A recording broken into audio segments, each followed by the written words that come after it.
Hello दोस्तों, कैसे हो आप लोग। दोस्तों, आज हम वायरिंग से रिलेटेड कुछ बातें को आपके साथ शेयर करेंगे। वायरिंग से रिलेटेड बहुत से लोग वायरिंग को प्रॉब्लम में फंस जाते हैं। बहुत से लोग वायरिंग का वायर कहीं कट गया, या कोई कॉइल खराब हो गया, या लाइट नहीं जल रहा है, इंडिकेटर नहीं जल रहा है। बहुत से लोग किसी न किसी वायरिंग में फंस ही जाते हैं, किसी न किसी फॉल्ट में फंस ही जाते हैं। तो चलिए मैं वायरिंग से रिलेटेड कुछ बातों को क्लियर कर देता हूँ। देखिए, गाड़ी में लाइट जल रहा है, या इंडिकेटर जल रहा है, हॉर्न बज रहा है, या गाड़ी स्टार्ट हो रही है, तो इन सब चीज़ों के लिए एक ऊर्जा की ज़रूरत होती है, एक करंट की ज़रूरत होती है, तभी ये सारा चीज़ वर्क करता है। अब ये वर्क कैसे करता है ये मैं आपको बता रहा हूँ। सबसे पहले मैग्नेट में एक आर्मेचर लगा हुआ रहता है, तांबे की कॉइल बंधी हुई रहती है। वो कॉइल बंधी हुई रहती है और ऊपर से मैग्नेट पार होता है। मैग्नेट में ऊर्जा रहता है, चुंबक रहता है ना, वो ऊर्जा रहता है, ऊर्जा का काम करता है। जो मैग्नेट जब रन करती है कॉइल के ऊपर से, तो कॉइल में ऊर्जा उत्पन्न होता है, करंट उत्पन्न होता है। तो जब हम किक मारते हैं तो मैग्नेट घुमा, मैग्नेट करंट बनाया, करंट बनाकर वो सीधा चला गया रेगुलेटर में, रेगुलेटर से करंट कंट्रोल होकर सीधा चला गया आपका सीडीआई में, सीडीआई से करंट सीधा इग्निशन में, इग्निशन से सीधा प्लग में, प्लग से जब हम किक मारे तो प्लग में करंट जाता है, तो पेट्रोल जाता है, उसके बाद ब्लास्टिंग होता है, पिस्टन अब धक्के से पीछे जाती है, फिर रिटर्न आती है, फिर ब्लास्टिंग होता है, फिर धक्के से पीछे जाती है। ये प्रक्रिया चलती रहती है और मैग्नेट घूमते रहता है। तो मैग्नेट घूमते रहता है, तो मैग्नेट घूमता है तो क्या होता है कि आर्मेचर से करंट निकलता है। अब आर्मेचर से करंट निकल रहा है ना, तो ऐसा तो नहीं है कि आर्मेचर एक ही रनिंग में घूम रहा है। कभी कम एक्सीलेटर में चलता है, कभी लोग 10 में चलाते हैं, कभी 20 में, कभी 80 में, कभी 100 में। तो मैग्नेट में कभी 5 निकलता है, कभी 8 निकलता है, कभी 10, कभी 12, कभी 18, कभी 20, इस तरह से करंट उसमें बनता है। अब जब 12 की ही जरूरत है गाड़ी में, तो ओवर बन रहा है। तो ओवर बन रहा है तो ओवर बनने से क्या होगा, बल्ब फ्यूज हो जाएगा, सीडीआई खराब हो जाएगा, बहुत सारे इलेक्ट्रॉनिक चीज खराब हो जाएगा। तो उस करंट को कंट्रोल करने के लिए एक आरआर यूनिट लगा हुआ रहता है, जिसको हम लोग रेगुलेटर बोलते हैं।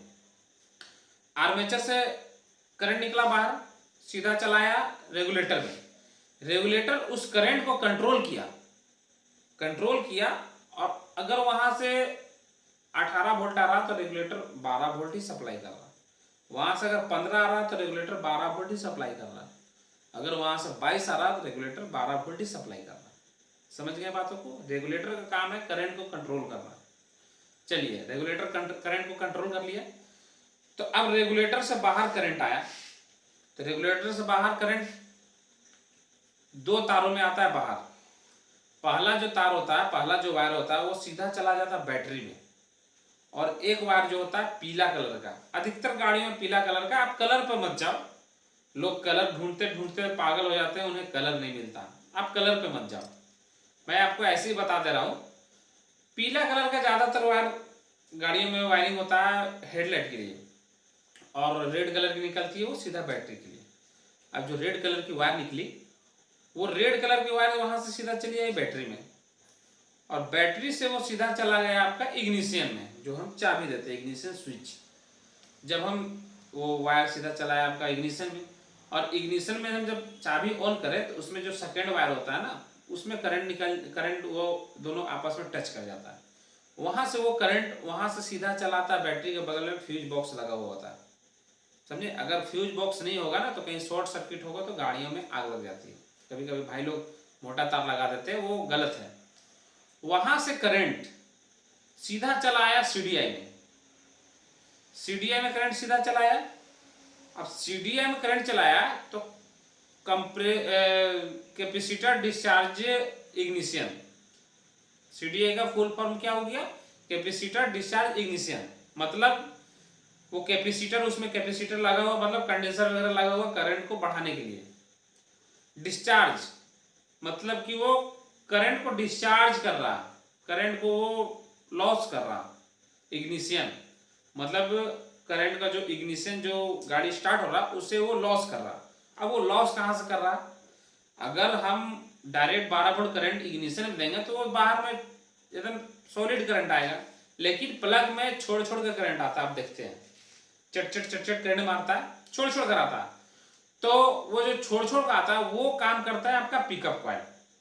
पिकअप कॉइल क्या होता है कि वहां से जब आप देखे होंगे मैग्नेट में एक लोहे के ऊपर में एक हल्का सा उठा हुआ रहता है, देखे होंगे आप, हल्का सा उठा हुआ रहता है, वो भाग घूमते हुए जब पिकअप कॉइल के पास जाता है ना, पिकअप कॉइल के ऊपर से गुजरता है, तो वहां पर करंट को वो छोड़ देता है, मतलब करंट को वहां पर वो प्लग में देता है, मतलब कि डिस्चार्ज करता है। तो पिकअप कॉइल का वायर चला जाता है सीधा सीडीआई में, और वो सीडीआई में चला गया, और मेन वायर चला गया सीडीआई में। सीडीआई से जब बाहर निकला, जो कि इग्निशन वायर में करंट जाता है, आप उसमें कभी टच करना, करंट नहीं आएगा, क्योंकि उसमें चाबी ऑन करने के बाद 12 वोल्ट डायरेक्ट सीडीआई में चला गया। लेकिन आप उसे बॉडी में टच करोगे, करंट नहीं आएगा। करंट कब आएगा? जब पिकअप कॉइल के ऊपर से वो मैग्नेट वाली उभरी हुई जो जगह है वो क्रॉस करेगी, तब वहां से वो क्रॉस करेगी, तब वहां पर करंट आएगा। मतलब कि वो एक टाइमिंग होता है, वो एक टाइमिंग होता है कि आपका करंट किस जगह पे सप्लाई करना है, किस टाइम पे सप्लाई करना है, ताकि पिस्टन के पास करंट जाए और ब्लास्टिंग हो पेट्रोल के थ्रू, पेट्रोल और एयर के मिक्सर के थ्रू। पहले हम कोई भी चीज का काम करेंगे ना, तो पहले हम उसका फंक्शन को समझेंगे, वो काम क्या करता है, हाउ टू वर्क, पहले उसको हम समझेंगे। ऐसा नहीं है कि बल्ब फ्यूज हो रहा तो बल्ब लगा दिए, बल्ब जल कैसे रहा उसके बारे में पहले हम समझें। अगर हम मैकेनिक हैं तो पहले हम उसके बारे में समझेंगे कि वो करता कैसे, how to work, wiring and CDI, RR unit, ignition coil वगैरह। तो पहले हम ये चीज को समझ जाएंगे ना, तो कभी भी हम कोई भी फॉल्ट में नहीं फंसेंगे। मैं आपको एक बात बता दे रहा हूँ, बहुत से मैकेनिक लोग ना बहुत जल्दी हड़बड़ा जाते हैं, हमें फॉल्ट नहीं मिला, बहुत जल्दी हड़बड़ा जाते हैं। भाई अगर आप ध्यान लगाकर करोगे ना, तो कभी भी नहीं मार खाओगे, कभी भी नहीं हड़बड़ाओगे। चलिए मैं आप वहां से बता दिया। इग्निशन में जब पिकअप कॉइल के ऊपर से वो उभरी हुई सतह गुजरती है, तब करंट वहां पर इग्निशन कॉइल में आता है। वो एक टाइमिंग होता है। कभी कभी क्या होता है ना कि टाइमिंग आउट हो जाता है, टाइमिंग आउट हो जाता है तो गाड़ियां मिस कर लेती है, मतलब उस टाइम पे वो करंट नहीं दे पाता, इसलिए मिसिंग करने लगती है गाड़ी।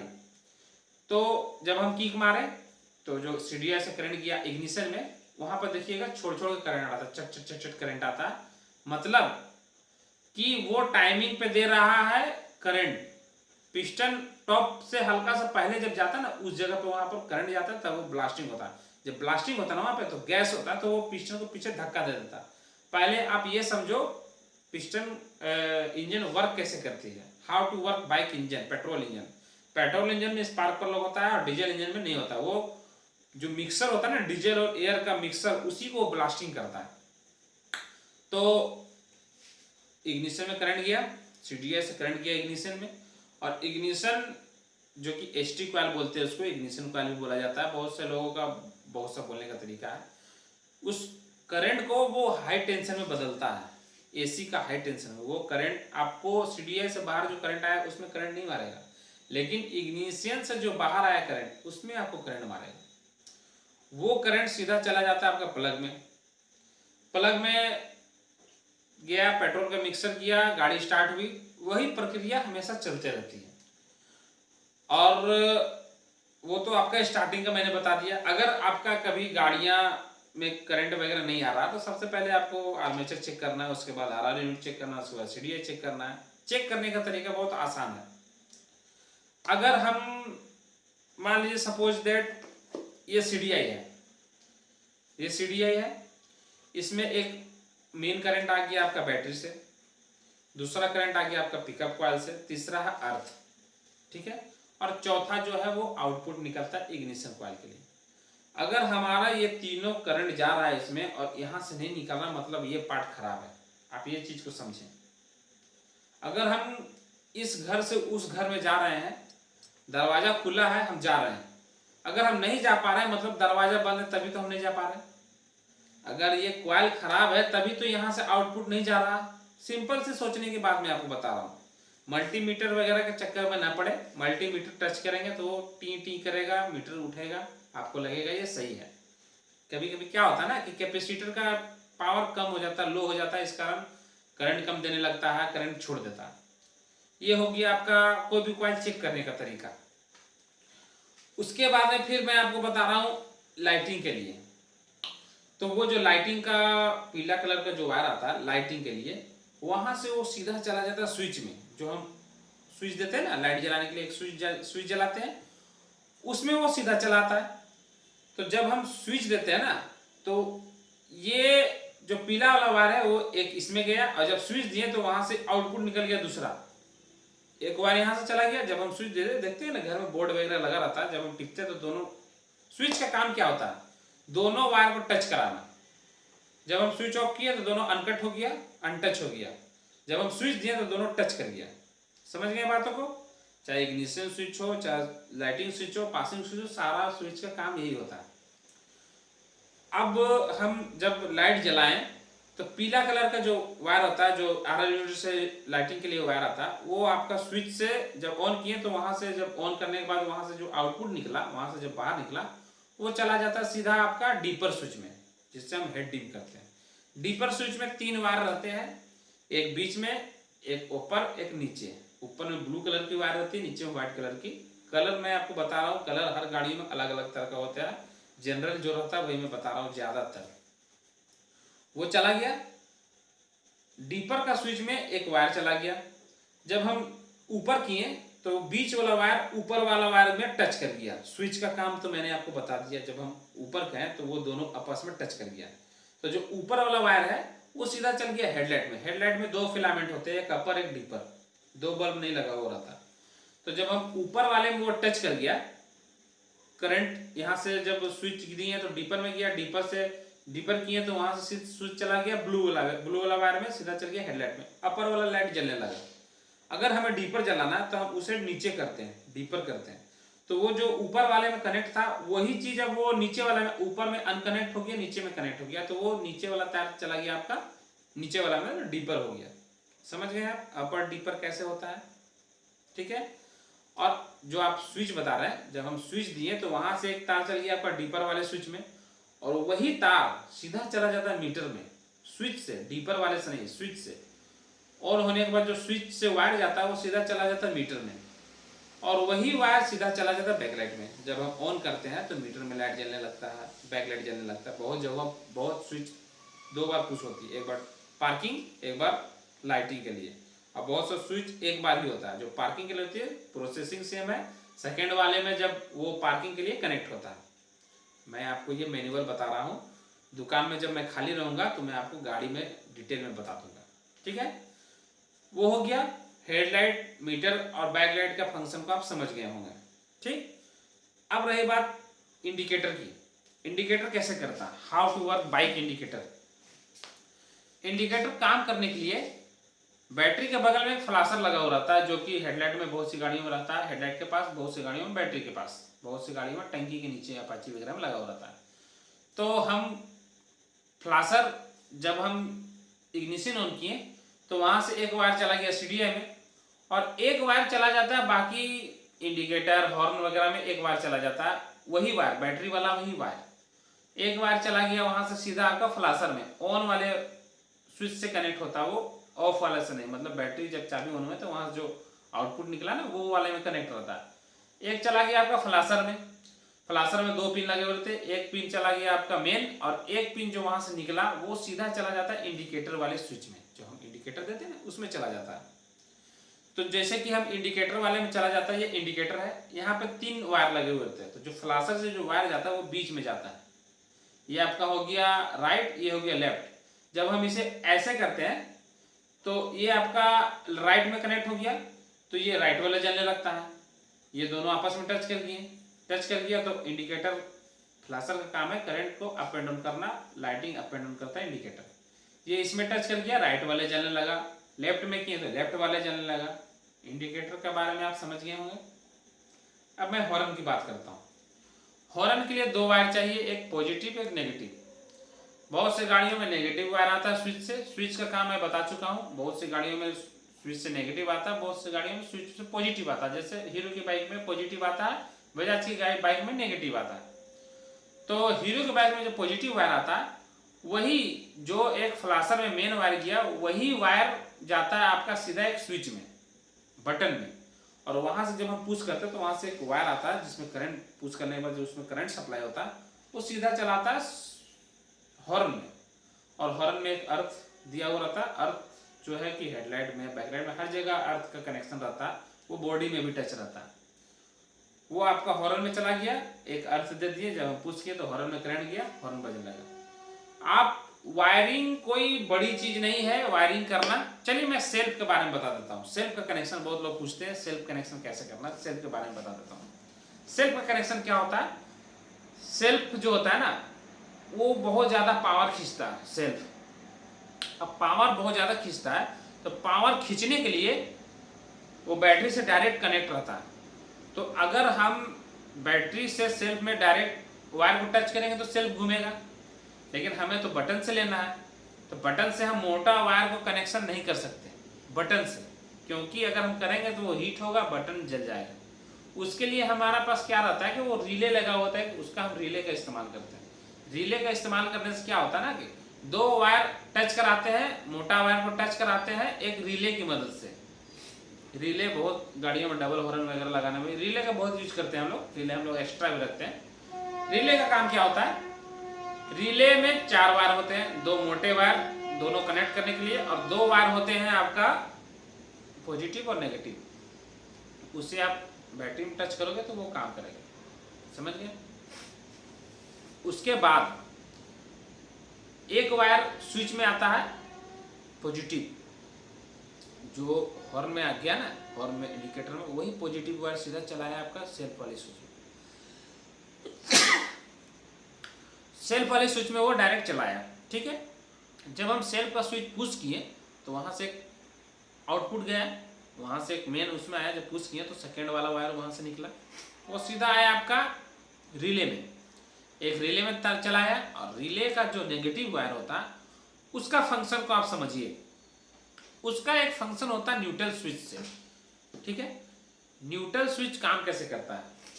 इंजन में एक पत्ती लगा हुआ रहता है, और वो पत्ती जब स्विच के कनेक्ट में आता है ना, तो अर्थ ले पत्ती जो होता है ना, वो गुल्ला जो सेलेक्टर होता है ना, उसमें टच रहता है। तो वो गुल्ला से आपका न्यूट्रल वाला स्विच में टच कर जाता है। न्यूट्रल वाला स्विच में टच करने से क्या होता है ना कि अर्थ सप्लाई होती है। वो न्यूट्रल वाला बल्ब में मेन करंट एनी टाइम रहता है। अर्थ जब न्यूट्रल होता है, पत्ती इसमें टच करती है, तब यहाँ से न्यूट्रल सप्लाई होता है, अर्थ सप्लाई होता है। ये जो अर्थ वाला वायर होता है, ये अर्थ वाला वायर जो होता है वो सीधा चला जाता है टंकी के नीचे में एक डायोड लगा हुआ रहता है, समझे? डायोड का काम क्या है? डायोड का काम है कि उधर से करंट आएगा बट इधर से नहीं जाएगा। डायोड का काम है। अगर आप उसे पलट के लगाओगे तो वो काम नहीं करेगा। पलट के एक सफ़ेद और एक ब्लैक, उसमें भी पॉजिटिव नेगेटिव होता है, वो सीधा चला जाता है आपका डायोड में, ठीक है। डायोड में चला गया, और डायोड से जो आउटपुट आया वो आपका सीधा चलाया आपका इसमें, क्या बोलते हैं, रिले में। वो सीधा रिले में चलाया। तो जब गाड़ी न्यूट्रल हुआ तो वो न्यूट्रल वाला अर्थ है वो सीधा न्यूट्रल स्विच में चला गया, और वहीं से न्यूट्रल वाला चलाया आपका रिले में। तो जब हम स्विच, और जब न्यूट्रल में गाड़ी है, नेगेटिव भी मिल रहा है उसको, पॉजिटिव भी मिल रहा है। जब हम स्विच दिया तो पॉजिटिव रिले काम किया, दोनों आपस में टच किया, सेल्फ काम किया। अब हम जब गियर लगा देते हैं तो न्यूट्रल लाइट ऑफ हो जाता है, मतलब उसमें नेगेटिव वायर करंट सप्लाई बंद हो जाता है। तो अब रिले को तो सप्लाई नहीं मिलता है। रिले को जब न्यूट्रल ऑफ हो गया, गाड़ी गियर में हो गई, तो रिले को सप्लाई नहीं मिलेगा। तो रिले को सप्लाई कहाँ से मिलता है? क्लच के पास एक स्विच लगा हुआ रहता है, क्लच स्विच, ठीक है। आप देखे होंगे सभी गाड़ियों में रहता है। जितनी भी गाड़ियाँ पहले टीवीएस स्टार में नहीं देता था, वो न्यूट्रल में ही होती थी, गियर में चालू नहीं होती थी। जितनी भी गाड़ियाँ गियर में चालू होती है उनका क्लच में एक स्विच लगा हुआ होता है। वो जो स्विच होता है ना, स्विच जब हम क्लच दबाते हैं तो वो स्विच काम करने लगता है। स्विच दोनों पत्ती जो रहते हैं दोनों आपस में कनेक्ट। स्विच का मैं काम बता चुका हूँ आपको, स्विच का मैं बार बार मैं बताऊंगा नहीं, ठीक है। स्विच क्या काम करता है? जब हम क्लच दाबते हैं ना तो वो पुश होता है, वो वहां पर जाकर पुश हो गया, समझे? स्विच में पुश हो गया। पुश होने के बाद एक वायर वहां पर डायरेक्ट नेगेटिव रहता है, जो कि आपका बॉडी से दिया हुआ रहता है या वायरिंग से दिया हुआ रहता है, ठीक है, नेगेटिव वायर। और जब क्लच दाबे ना तो वो दोनों वायर आपस में नेगेटिव वायर टच कर गया और वो सीधा चला जाता है आपका डायोड के पास। डायोड के पास जो रिले में जाता है ना, वहां पे ऊपर में नहीं, जहां पर न्यूट्रल का वायर कनेक्ट हो तो वहां पे नहीं, नीचे में रहता है जहां से ऊपर सप्लाई नहीं होगी। मैंने आपको बताया ना, एक साइड से डायोड में सप्लाई होती है, ऊपर नहीं सप्लाई होती। वहां से वो डायोड में चलाया और वहां से वो नेगेटिव हुआ। जब हम गियर में क्लच दाबे ना, तो क्लच अनकनेक्ट हो गया इंजन से, वो डायरेक्ट सेल्फ आपका मैग्नेट घुमा दिया, गाड़ी स्टार्ट हो गई।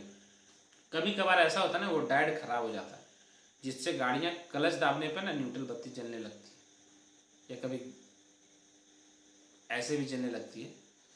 तो वायरिंग के बारे में मैं कोशिश की आपको डिटेल में समझाने के लिए। अगर आप ना समझ पाए हो तो कमेंट करें, हम आपको बाइक में बताएंगे, लाइव बताएंगे। आपको जो सवाल पूछना है लाइव बताएंगे। लाइव में मैं चाहूँगा कि एक बाइक को मैं खोलूँ और लाइव आप लोगों को बताऊँ कि वो कैसे करता है, वर्क कैसे करता है। तो उसके ऊपर भी मैं दुकान पे एक वीडियो बना दूंगा। दुकान में मुझे बहुत कम समय मिल पाता है, इसलिए मैं वीडियो उतना नहीं बना पाता। मैं कोशिश करता हूँ कि आप लोगों को अच्छा से अच्छा वीडियो उपलब्ध करा सकूं, और लोगों की तरह मैं वीडियो नहीं डाल पाता क्योंकि समय के अभाव के कारण मैं नहीं डाल पाता। तो दोस्तों, मैं आशा करता हूँ आप लोग वायरिंग के बारे में, बहुत से लोग वायरिंग में बोलते हैं कि मैं इंजन का बहुत अच्छा काम कर रहा था, वायरिंग में फंस जाता हूँ।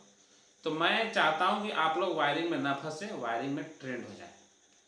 चलिए, मैं बाइक में आपको दिखाऊंगा। मैं 1-2 दिन में बाइक में भी वीडियो बनाऊंगा, उसके बाद मैं आपको दिखाऊंगा।